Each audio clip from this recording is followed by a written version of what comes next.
BD news. नमस्कार, मैं हूं आपके साथ वैशाली वर्मा और आप देख रहे हैं बीडी न्यूज।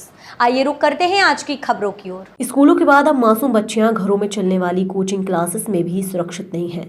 शहर के अवधपुरी थाना क्षेत्र में 6वीं क्लास में पढ़ने वाली 11 वर्षीय किशोरी के साथ कोचिंग टीचर के पति द्वारा छेड़छाड़ का मामला सामने आया है। आरोपी अपनी शिक्षिका पत्नी की गैर मौजूदगी में बच्ची के साथ गलत काम करता था। पीड़िता किशोरी द्वारा पापा के साथ कोचिंग नहीं जाने की बात कहने के बाद मामले का खुलासा हुआ है, जिसके बाद बच्ची के परिजनों से लेकर थाने पहुंचे और केस दर्ज करा दिया। पुलिस ने आरोपी अधेड़ को गिरफ्तार कर लिया है। एसीपी दीपक नायक ने बताया कि 11 वर्षीय पीड़िता प्राइवेट स्कूल में 6ठी कक्षा की पढ़ाई कर रही है। वे अवधपुरी थाना क्षेत्र में रहती है। घर के करीब एक महिला के पास ट्यूशन पढ़ने जाती थी। बीते 2 महीने से महिला का पति नितिन देशमुख पत्नी के यहाँ होते ही बच्ची के साथ अश्लील हरकतें करता था। गुरुवार को आरोपी की पत्नी पास में ही गई हुई थी। बच्ची आरोपी के घर में ही थी। अकेलेपन का फायदा उठाकर आरोपी ने पीड़िता के साथ अश्लील हरकतें की, उसके प्राइवेट पार्ट में भी छेड़खानी की। उसके बाद बच्ची घर आ गई। शुक्रवार को पीड़िता ने पिता के साथ कोचिंग जाने से साफ इनकार कर दिया। मां ने वजह पूछी तो बच्ची रोने लगी, तो उसने मां को बताया कि आंटी की गैर मौजूदगी में नितिन अंकल गंदी हरकत करते हैं। उसने गुरुवार को आरोपी द्वारा की गई हरकत की पूरी जानकारी मां को दी। मां ने पिता को बताया। उसके बाद दंपत्ति बच्ची को लेकर थाने पहुंचे, जहां काउंसलिंग के बाद आरोपी के खिलाफ केस दर्ज किया गया। इधर आरोपी नितिन देशमुख स्वयं को अखबार का संपादक बता रहा है।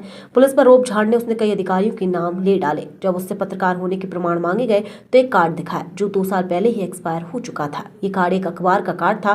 फिलहाल पुलिस पूरे मामले की जाँच कर रही है। थाना अवधपुरी का ये मामला है। कल 11 वर्षीय जो हमारी बालिका है उसके द्वारा थाने में अपने पिताजी के साथ आकर रिपोर्ट करी गई कि जहाँ पर वो ट्यूशन पढ़ने जाती थी जिस मैडम के पास में, उनके हस्बैंड हैं नितिन देशमुख, तो उनके द्वारा जो है बच्ची के साथ में बैड टच किया गया और उसको मारा पीटा भी गया।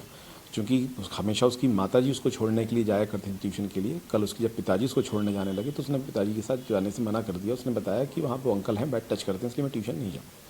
जिस तरह में रिपोर्ट करने आए तो हमने इस पे से 74 BNS और पॉक्सो के अंतर्गत मामला पंजीबद्ध किया हुआ है और जो आरोपी हैं उन्हें हमने अरेस्ट कर लिया और आज हम उन्हें GR पे पेश करेंगे। इसमें पहले भी ये कोई करते रहे हैं क्या? किस तरह कोई एक बात की सामने की मारपीट भी करी जिससे पहले भी कोई सी बात आई सामने? अब ये जब हमने अपनी महिला अधिकारी के माध्यम से बच्ची की काउंसलिंग कराई है तो उसमें ये तथ्य भी आया है कि पहले भी जो ट्यूटर हैं जो पढ़ाती थी उनके हस्बैंड के द्वारा बच्ची के साथ मारपीट की गई थी, लेकिन तब ऐसी कोई रिपोर्ट नहीं करी गई थी बैड टच की, तो इसलिए वो बात आई गई होगी। उनके द्वारा पुलिस में कंप्लेन नहीं करी गई, लेकिन जब उनके आज बच्ची के परिजनों को पता चला कि साथ में मारपीट के साथ में ऐसा बैड टच भी है तो उन्होंने थाने में आकर रिपोर्ट करी, जिस पर से प्रकरण पंजीबद्ध किया गया।